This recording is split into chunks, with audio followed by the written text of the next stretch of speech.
Hi guys, welcome back my new blog. So guys, आज हम इस वीडियो में आप लोगों को कैथी वाराणसी स्थित अति प्राचीन चर्चित मार्कंडे महादेव मंदिर को दिखाएंगे और इस मंदिर के बारे में बताएंगे भी, जिसका वर्णन पुराणों में भी मिलता है। महादेव एक ऐसा स्थान है पूरे वर्ल्ड में पुत्र और आयु के लिए ये प्रथम स्थान है, जो हर जगह से लोग थक जाते हैं तो यहाँ आते हैं। और यह ऐसी जगह है जहाँ यमराज को भी हारना पड़ा। तो फ्रेंड्स, जैसा कि आप लोग देख पा रहे होंगे, अब यहाँ से मंदिर का एरिया शुरू हो गया है और ये वाहन पार्किंग है। और इसी रास्ते से जब आप आगे जाएंगे तो दो नदियाँ गंगा और गोमती का संगम स्थल दिखाई देगा, जिस पावन भूमि को पुराणों में तपोभूमि के नाम से जाना जाता है, जिसको हम अगली वीडियो में दिखाएंगे। तो फ्रेंड्स, सबसे पहले हम मंदिर की तरफ चलते हैं और आप लोग देख पा रहे हैं कि मंदिर के ठीक सामने ये लगभग 100 मीटर का रास्ता है, जिसको ऊपर से पूरी तरह से ढका गया है ताकि दर्शन करने आए श्रद्धालुओं को धूप व वर्षा से बचाया जा सके। और ये देखिए मित्रों, मंदिर के दो पंडा लोग आनंद लेते हुए बाहर निकल रहे हैं और आप लोग देख पा रहे हैं रेलिंग लगी हुई है ताकि श्रद्धालुओं को आने जाने में कोई परेशानी ना हो। अगल बगल दुकानें भी सजी हुई हैं और अब हम मंदिर के मुख्य द्वार की तरफ पहुंच चुके हैं। आप देख पा रहे हैं मंदिर पर लिखा हुआ है मार्कंडे महादेव। और अब हम मंदिर में प्रवेश कर रहे हैं। प्रवेश करते ही आप लोग देख पा रहे हैं कि एक पुजारी जी बैठे हुए हैं और बेल के पत्र पर ये राम राम लिख रहे हैं और यही बेल का पत्र भगवान मार्कंडे महादेव को चढ़ाया जाएगा। यहाँ दर्शन करने के लिए बहुत दूर दूर से लोग आए हुए हैं, काफ़ी भीड़ है, आप लोग देख पा रहे हैं।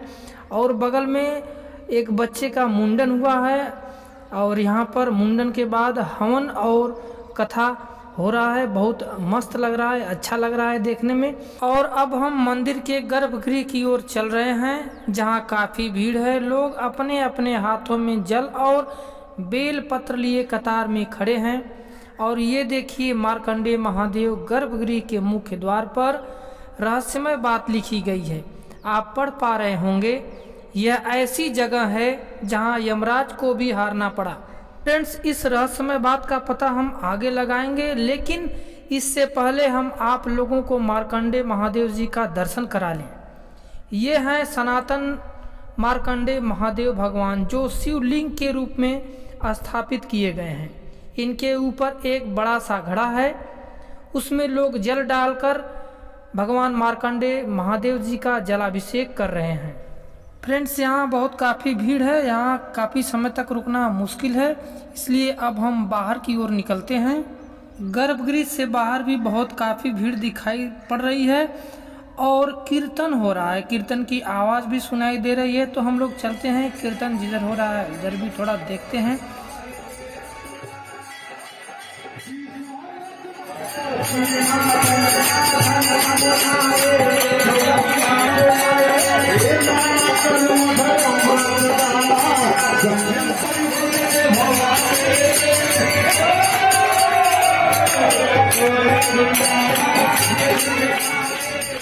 तो फ्रेंड्स, अब हमें मार्कंडे महादेव जी के एक पुजारी मिल गए हैं, जिनसे हमने मार्कंडे महादेव जी के बारे में पूछा है, जिसको आप लोग विस्तार से ध्यान पूर्वक सुनिए। ये मार्कंडे महादेव एक ऐसा स्थान है पूरे वर्ल्ड में पुत्र और आयु के लिए ये प्रथम स्थान है, जो हर जगह से लोग थक जाते हैं तो यहाँ आते हैं, पुत्र के लिए संकल्प कराते हैं, पूजन करते हैं, संतान गोपाल करवाते हैं, अभिषेक करवाते हैं, भगवान सालंदर मनोरथ पूर्ण करते हैं। और यह ऐसी जगह है जहाँ यमराज को भी हारना पड़ा। ऐसी क्या बात है? ऐसी देखिए, कहा गया है श्री महाभारत, दुर्लभ शब्द किसी तीर्थों में सुनने को नहीं मिलता है, लेकिन यहाँ श्लोक है जिसमें दुर्लभ शब्द आया है। कहा गया है श्री महाभारत वन पर्वते दृष्टिपतिनाथ वचनम मार्कंडे यश राजेंद्र तीर्थमासा च दुर्लभम गोमती गंगा से व संगमे लोक विश्वते। गंगा गोमती के तट पर मार्कंडे तीर्थ होना दुर्लभ है। मृकंडु पुत्र मार्कंडे। मार्कंडे के पिता का नाम मृकंडु ऋषि था, जो कि नैमिषारण क्षेत्र सीतापुर डिस्ट्रिक्ट के रहने वाले थे, जहाँ पे 88,000 ऋषि तप कर रहे थे। उस 88,000 ऋषियों में एक मृकंडु ऋषि थे, जिसके पास पुत्र पुत्री कुछ भी नहीं था। उनको लोग कटुवचन बोलते थे, ताड़ना देते थे, बिना पुत्रों गति नास्ते, बिना पुत्र की गति बनने वाली नहीं है। कटुवचन को सुनते सुनते उब गए, चल दिए तप करने के लिए। तपस्या का 3 स्थान पाया जाता है, तपोवन, वृंदवन, आनंद वन। वृंदवन व विंध्याचल देवी, आनंद वन व विश्वनाथ की नगरी काशी, तपोवन उर्फ कंटक वन यह स्थान है गंगा गोमती के तट पर। वहां से आते हैं माँ विंध्यवासिनी की। माँ विंध्यवासिनी की आराधना करते हैं। माँ विंध्यवासिनी प्रसन्न होती है, कहती है बेटा क्या चाहिए? कहे माँ मुझे पुत्र चाहिए। कहे ना बेटा, यहाँ पे देवी का चमत्कार और सिद्धियां मिल सकती है, तुम्हें पुत्र प्राप्ति करना, जाओ आनंद वन बाबा विश्वनाथ की आराधना करो। यहाँ काल भैरव से परमिशन लेते हैं, आते हैं काशी में, बाबा विश्वनाथ की आराधना करते हैं। तब बाबा विश्वनाथ प्रसन्न होते हैं, कहते हैं बेटा क्या चाहिए? कहे प्रभु मुझे पुत्र चाहिए। कहे ना, ये आनंद वन काशी है, तुम आनंद में विभोर हो जाओगे, तुम्हें पुत्र प्राप्ति करना, जाओ तपोवन आदि गंगा गोमती के किनारे जाकर के भगवान शिव की तपस्या करो, तब तुम्हें पुत्र होगा। तब यह गांव वो नहीं था, बहुत बड़ा घनघोर जंगल था, गंगा जी भी नहीं थी। गंगा के पहले की यह गोमती नदी है, जिसको आदि गंगा गोमती के नाम से जाना जाता है।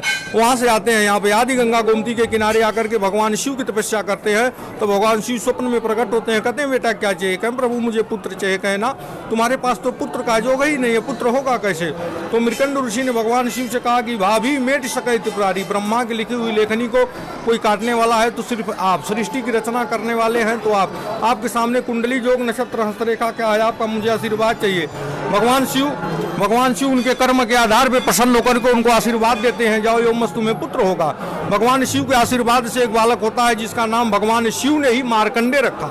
उनकी अल्प आयु थी, 12 साल उनकी आयु थी। जब उनके माता पिताजी को यह ज्ञान हो गया कि नहीं मेरे बेटे की आयु 12 साल है, जब धीरे धीरे 10 वर्ष बीत चुका, शेष 2 वर्ष बाकी था, 2 वर्ष में उनको मृत्यु लोक में जाना, उन्हें फिर उसी तरह हो जाना है, यही सोच के माता पिता लगे चिंता करने। तो एक दिन मार्कंडे जी देखे कि माता पिता दोनों चिंतित बैठे हैं, जाके पूछते हैं पिताजी आप क्यों चिंता करते हो? कहें बेटा तुम क्या करोगे लेकर? कहें नहीं, आज जब तक आप बताएंगे नहीं मैं जल नहीं ग्रहण करूंगा। अंत में पिताजी ने बताया कि बेटा मैं बहुत पूजा पाठ तब जब तीर्थ व्रत किया तो आपको पाया हूँ, आपकी आयु 12 वर्ष, 10 वर्ष बीत चुका, शेष 2 वर्ष बाकी है, 2 वर्ष में आपको मृत्यु लोक में जाना, मुझे फिर उसी तरह हो जाना। यही सोच करके माता पिता चिंता करते थे। मार्कंडे जी ने माता पिता से कहा कि पिताजी जब आपके कुंडली में हस्तरेखा में पुत्र जोग नहीं था, आपने पूजा पाठ तब जब के कारण पुत्र प्राप्त कर लिए, तो क्या वही कार्य हम करके अपना आयु निवारण नहीं कर सकते हैं? कहें बेटा कर सकते हो, लेकिन तुम छोटे बालक हो, नहीं हो पाएगा।